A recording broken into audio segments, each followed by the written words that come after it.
तो मैंने क्या क्या बताया, आज हमने टॉपिक जो पढ़ा उसका नाम क्या आएगा, फ्लैटी हेलमिंथिस। फ्लैटी हेलमिंथिस के बारे में मैंने बताया, इनको हम क्या कहते हैं, फ्लैटवर्म कहते हैं। तो एग्जाम में सबसे ज्यादा जो क्वेश्चन आता है वो ये आता है कि फ्लैटी हेलमिंथिस को फ्लैटवर्म क्यों कहा जाता है। तो फ्लैटी हेलमिंथिस को फ्लैटवर्म इसलिए कहा जाता है क्योंकि इसकी बॉडी जो होती है वो डॉर्सली वेंट्रली कैसी होती है, फ्लैटन। डॉर्सली वेंट्रली का मतलब होता है, डॉर्सली का मतलब होता है पीछे से, और वेंट्रली का मतलब होता है आगे से। तो इसकी बॉडी पीछे आगे से कैसी होती है, फ्लैट होती है। इस वजह से इसका नाम क्या होता है, प्लेटफॉर्म। एग्जाम में यही लिखोगे, फ्रंट बैक मत लिखने लग जाना, ठीक है, नंबर नहीं मिलेंगे। एक्यूरेट यही वर्ड लिखना पड़ेगा, डॉर्सली वेंट्रली फ्लैटन बॉडी। अगर हम बात करें इसमें एक्सेप्शन की, तो किसकी बॉडी ऐसी नहीं होती, टेपवर्म की। अब हम बात करते हैं इनके कुछ कॉमन फीचर की। तो अगर इसके लेवल ऑफ ऑर्गेनाइजेशन की बात करी जाए तो इसका ऑर्गन लेवल ऑफ ऑर्गेनाइजेशन होता है, जैसे कि इसके पास माउथ होता है, ठीक है। सिमेट्री की बात करी जाए तो इसकी सिमेट्री कैसी होती है, बाइलेटरल। जैसे प्लेन एरिया का डायग्राम बनाया तो प्लेन एरिया को दो इक्वल हिस्से में बीच में से काटा जा सकता है एक तरीके से। जर्म लेयर की बात करी जाए तो इसके पास 3 लेयर होती है, तो ट्रिप्लोब्लास्टिक होता है। तो 3 लेयर कौन कौन सी होती है, एक्टोड्रम, मेसोड्रम, एंडोड्रम। अब यहाँ पे जो ये बीच में खाली जगह होती है इसे सिलोम कहते हैं, पर सिलोम इसका खाली नहीं होता क्योंकि यहाँ पे भरी हुई होती है पैरेन्काइमा सेल्स। अब हम बात करते हैं इसके हैबिट और हैबिटेट की। तो हैबिट और हैबिटेट ये पानी में पाया जाता है, पैरासिटिक होता है। डाइजेस्टिव सिस्टम की बात करें तो इसका कैसा होता है, इनकम्प्लीट होता है या अब्सेंट होता है, इनकम्प्लीट होता है या अब्सेंट। अब्सेंट किसमें होता है, जो पैरासाइट होते हैं उनमें डाइजेस्टिव सिस्टम क्या होता है, अब्सेंट होता है। तो जो भी इसका पैरासाइटिक एग्जाम्पल होगा, जो भी इसका पैरासिटिक एग्जाम्पल होगा, जो भी एग्जाम्पल ऐसा होगा जो पैरासाइट होगा, उसके अंदर डाइजेस्टिव सिस्टम नहीं होगा। क्यों नहीं होगा, क्योंकि अगर पैरासाइट हमारी बॉडी में जा रहा है और उसके पास डाइजेस्टिव सिस्टम है, क्या है, चाहे इनकम्प्लीट है चाहे कंप्लीट है, तो उसकी बॉडी भारी हो जाएगी। कैसी हो जाएगी, अगर उसने हमारी बॉडी से न्यूट्रिशन लिया और वो न्यूट्रिशन तुरंत बाहर नहीं करा, वेस्ट तुरंत बाहर नहीं करा, तो न्यूट्रिशन लिया तुरंत बाहर नहीं करा, अगर न्यूट्रिशन उसके बॉडी में आधे घंटे के लिए भी रह गया तो वो क्या हो जाएगा, भारी हो जाएगा। भारी हो जाएगा तो जहां से भी न्यूट्रिशन ले रहा है वो पकड़ क्या कर जाएगी, छूट जाएगी। तो अगर तुमसे पूछा जाए कि पैरासाइट्स के पास ऐसी कैसी एडेप्टेशन होती है हमारी बॉडी में ज्यादा देर रह पाते हैं, ज्यादा समय तक रह पाते हैं, एक तो उनके पास हुक्स और सकर्स होते हैं। क्या होते हैं, हुक्स और सकर। हमारी बॉडी में वो पकड़ बनाते हैं, हुक से और सकर से हमारे न्यूट्रिशन को खाते हैं, चाहे ब्लड को खा रहे हैं चाहे खाने को खा रहे हैं। पहली चीज तो ये हो गई। दूसरा, पैरासिटिक जो होते हैं उनके पास डाइजेस्टिव सिस्टम क्या होता है, अब्सेंट होता है, जो उनकी बॉडी को क्या बनाती है, हल्का बनाती है। प्लस उनकी बॉडी पर कोटिंग होती है जिससे हमारे एसिड एक्सेट्रा उनके ऊपर एक्ट नहीं कर पाते, ठीक है। चौथा, जो पैरासाइट होते हैं वो बहुत जल्दी जल्दी डिवाइड कर सकते हैं। क्या कर सकते हैं, डिवाइड कर सकते हैं। मान लो 1,00,000-2,00,000 पैरासाइट हमारे पेट में है और उसमें से मान लो 50,000 90,000 मर भी गए, तो जो 10,000 बचेंगे वो दोबारा लाख बनाने में उनको 10 मिनट 20 मिनट 1 घंटा ही लगेगा। तो यहाँ पे highest dividing capacity, hooks and suckers, ठीक है, लैक ऑफ डाइजेस्टिव सिस्टम और coating on body to protect from digestive juices. समझ में आ गई। तो ये पैरासाइट्स के पास क्या होती हैं, एडेप्टेशन। क्या होती हैं, एडेप्टेशन। रेस्पिरेटरी सिस्टम इनके पास क्या होता है, अब्सेंट। सर्कुलेटरी सिस्टम इनके पास क्या होता है, अब्सेंट। रिप्रोडक्शन की भी बात करेंगे, अलग अलग है, जैसे रीजनरेशन होती है किसी के अंदर, ठीक है। रीजनरेशन किसमें होती है, प्लेन एरिया में। सेक्सुअल रिप्रोडक्शन भी होगी किसी में, एसेक्सुअल भी होगी, तो उसकी हम बाद में बात करेंगे। तो लिख लो जल्दी से, क्या क्या बताया मैंने भाई। सबसे पहले यहाँ पे ऐड करा हैबिटेट। हैबिटेट मैंने बताया मोस्टली एक्वेटिक होते हैं, पानी में पाए जाते हैं, ठीक है। कुछ एंडो पैरासाइट होते हैं, मतलब बॉडी के अंदर पैरासाइट होते हैं, बाहर नहीं होते। जुए जो होते हैं बाहर होते हैं, तो जुए कैसे होते हैं, एक्सो पैरासाइट। ये कैसे होते हैं, एंडो पैरासाइट होते हैं, ठीक है। और सम आर फ्री लिविंग, जो किसी से कोई लेना देना नहीं, किसी की बॉडी पे नहीं रहेंगे, उन्हें फ्री लिविंग कहा जाएगा। देन हमने इनमें क्या ऐड करा, रिप्रोडक्शन। रिप्रोडक्शन बताइए, एसेक्सुअली रिप्रोड्यूस करते हैं, फ्रेगमेंटेशन से, रीजनरेशन से। हाईएस्ट रीजनरेशन किसमें होता है, प्लेन एरिया में। सेक्सुअली रिप्रोड्यूस करते हैं, बाइसेक्सुअली, मेल और फीमेल एक ही बॉडी पे होते हैं, और फ्यूजन भी बॉडी के अंदर ही हो जाती है, जिसे हम कहते हैं internal fertilization. Development larva stages होती हैं बहुत सारी, तो इनकी डेवलपमेंट होती है इनडायरेक्ट। तो ये हो गया यहाँ पे इनके basic feature complete.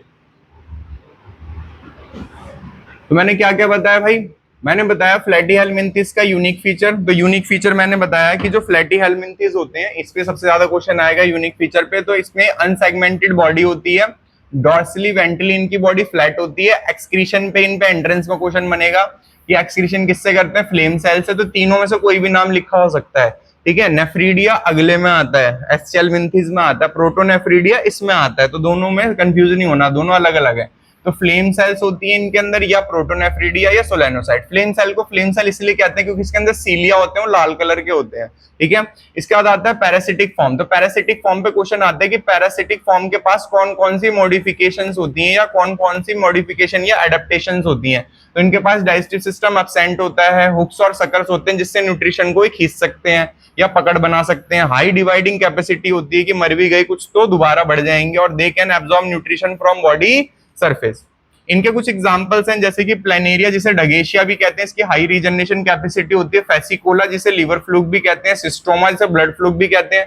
Blood fluke इसलिए कहते हैं क्योंकि इसका ब्लड रेड कलर होता है, क्या होता है, कलर। और इसे लिवर फ्लूक क्यों कहते हैं, क्योंकि लीवर में पाया जाता है। और ये लीवर में किसके पाया जाता है, शीप के, किसके, शीप के लीवर के पाया जाता है, ठीक है। टीनिया सोलियम, टीनिया सैग्निटेटा, इन्हें क्या कहा जाता है, पोर्क वॉर्म और बीफ वॉर्म, ठीक है। तो इस पे थोड़ा इंटरेस्टिंग होता है पोर्क और बीफ वॉर्म के बारे में जो बोला होता है। क्या होता है, किसी ने मान लो पोर्क खाया, पोर्क किसे कहते हैं, पिग के मीट को, ठीक है। तो पिग का जो मीट होता है अगर वो अनकुक्ड खा लिया या कच्चा रह गया, थोड़ा बहुत क्या रह गया, कच्चा रह गया, तो ये जो वॉर्म है ये चला जाएगा ब्रेन में। कहां चला जाएगा, ब्रेन में चला जाएगा, और ब्रेन में जाके सर दर्द कस करेगा। 1-1.5 साल तक अगर इसको नहीं निकाला गया, क्योंकि ब्रेन की अपर लेयर में रहेगा, अगर ये ज्यादा डीप लेयर में चला गया तो उस पर्सन की 3-3.5 साल में डेथ हो जाएगी, और कोई भी तरीके से तुम उसको नहीं निकाल सकते अगर ये ज्यादा डीप चला गया। समझ में आ गई बात। तो ये हो गया तुम्हारा टीनिया सोलियम। सेम ये किसके अंदर पाया जाता है, बीफ के अंदर। तो कहने का मतलब ये है कि जो भी कोई पर्सन बीफ खा रहा है या क्या खा रहा है, पोर्क खा रहा है, तो कैसा होना चाहिए, प्रॉपरली कुक्ड होना चाहिए। क्या होना चाहिए, प्रॉपरली कुक्ड होना चाहिए, अनकुक्ड नहीं होना चाहिए। दूसरा, अब कोई बच्चे कहते हैं कि जी हम तो वेजिटेरियन है या हम नॉन वेजिटेरियन है तो हम ये नहीं खाते, तो उसमें भी क्या होता है कि ये जो वॉर्म होता है ये गंदे पानी में होता है। कहाँ होता है, गंदे पानी में। और खेतों में हमेशा साफ पानी नहीं इस्तेमाल किया जाता, ये भी तुमने सुना होगा। तो जो वेजीज होती हैं जो घर पे आती हैं, अगर उसको बिना वॉश करे भी अगर हम खा लेते हैं, जैसे मटर छिल रही होती है तो होता नहीं कि भाई 2-4 खींच दी है ना छिली हुई, तो अब उसमें क्या होता है, ये वॉर्म उसके अंदर भी जा सकता है, वेजीज में भी जा सकता है, तो वहां से भी डायरेक्ट कहाँ एंटर करेगा, हमारे ब्रेन में एंटर करेगा। तो ये नहीं कि सिर्फ किसको इफेक्ट करेगा, वेजिटेरियन नॉन वेजिटेरियन, ऐसा कुछ नहीं है, दोनों को इफेक्ट करेगा। इतना सबने देख लिया भाई, लिख लिया। पहले बताओ किसी का रह गया लिखना, इतना कुछ हो गया सबका, लिखो। मैंने क्या बताया, रीजनरेशन जो होता है प्लेनेरिया में 2 टाइप्स का होता है, एक होता है एपीमॉर्फोसिस और एक होता है मॉर्फोलेक्सिस। एपीमॉर्फोसिस होता है ग्रो करना, ठीक है, लॉस्ट पार्ट को, जैसे चिपकली अपनी टेल को दोबारा ग्रो कर लेती है, उसे एपीमॉर्फोसिस कहते हैं। मॉर्फोलेक्सिस का मतलब होता है कि तुमने प्लेनेरिया का हेड काट दिया या टेल काट दिया, तो जो टेल है उस टेल से पूरा प्लेनेरिया अगर ग्रो हो गया तो उसे क्या कहेंगे, हम मॉर्फोलेक्सिस कहेंगे, ठीक है। हेड से पूरा प्लेनेरिया ग्रो हो गया तो मॉर्फोलेक्सिस कहेंगे। और इसने अपनी जो लॉस्ट टेल थी उसे ग्रो कर लिया, लॉस्ट टेल को ग्रो कर लिया, तो उसे एपीमॉर्फोसिस कहेंगे, ठीक है। तो ये 2 तरीके के रीजनरेशन होते हैं। जो बैक पक करता दिखेगा पहले बताएगा। तो एस्चेलमिंथिस जो है, इसका एस्चेलमिंथिस का दूसरा नाम होता है निमेटहेलमिंथिस, नेमाटोडा या राउंड वॉर्म। 12th में मैंने एक क्वेश्चन बोला कि 12th में एक बीमारी आएगी जिसका नाम है नेमाटोड मेलोंजिना इग्नोसिटा इन्फेक्शन बायोटेक में। उस टाइम पे पूछूंगा कि नेमाटोड मेलोंजिना इग्नोसिटा इन्फेक्शन कौन कस कर रहा है, तो उसका आंसर आएगा एस्चेलमिंथिस कस कर रहा है या राउंड वॉर्म कस कर रहा है। इनको राउंड वॉर्म क्यों कहते हैं, because their body is circular in cross section. Cross section का मतलब होता है जब कट करोगे तो इनकी बॉडी कैसी होती है, सर्कुलर होती है। इंपॉर्टेंट क्वेश्चन एग्जाम का कि इनको राउंड वॉर्म क्यों कहा जाता है, because their body is circular in cross section. Cross section का मतलब होता है काटना। अब बात करते हैं कॉमन फीचर की। तो पहले ऑर्गेनिज्म है जिनमें organ system level of organization है। ऑर्गन सिस्टम का मतलब होता है कि कई ऑर्गन एक साथ कोऑर्डिनेट कर, जैसे हमारा ब्रेन कंट्रोल कर रहा है, माउथ को कंट्रोल कर रहा है, ब्रेन में कुछ हो जाए माउथ नहीं चल पाएगा, ठीक है। तो ये 2 ऑर्गन आपस में क्या कर रहे हैं, कोऑर्डिनेट। तो जब ऑर्गन आपस में कोऑर्डिनेट करते हैं तो ऑर्गन सिस्टम कहलाता है। इनकी सिमेट्री कैसी होती है, बाइलेटरल। बाइलेटरल का मतलब वही कि 2 इक्वल हिस्से में बांट सकते हो एक तरीके से। इनके अंदर 3 लेयर हैं, तो ट्रिपल प्लास्टिक पहला ऑर्गेनिज्म है जिसमें सीडोसिलोमेट, और आखिरी ऑर्गेनिज्म जिसमें सीडोसिलोमेट होता है। बट इस सीडोसिलोमेट आउटर लेयर जो होती है और इनर लेयर जो होती है उसके बीच में जो खाली जगह है वहां पे मेसोड्रम ने पाउचेस बना रखे हैं, तो वो पूरी तरीके से खाली नहीं है। हैबिटेट एक्वेटिक होता है, पानी में पाया जाता है, जमीन पे पाया जाता है। जमीन पे पाया जाता है तो फ्री लिविंग होगा या पैरासाइट होगा। पैरासाइट का मैंने एक एग्जांपल बताया, एस्केरिसिस। अगर हम बात करें डाइजेस्टिव सिस्टम कैसा होता है, कंप्लीट, मतलब माउथ भी होता है और इसमें इनस भी होता है। इसमें बात करें अगर हम रेस्पिरेशन और सर्कुलेशन की, तो इसमें क्या होता है, एब्सेंट होता है, ठीक है।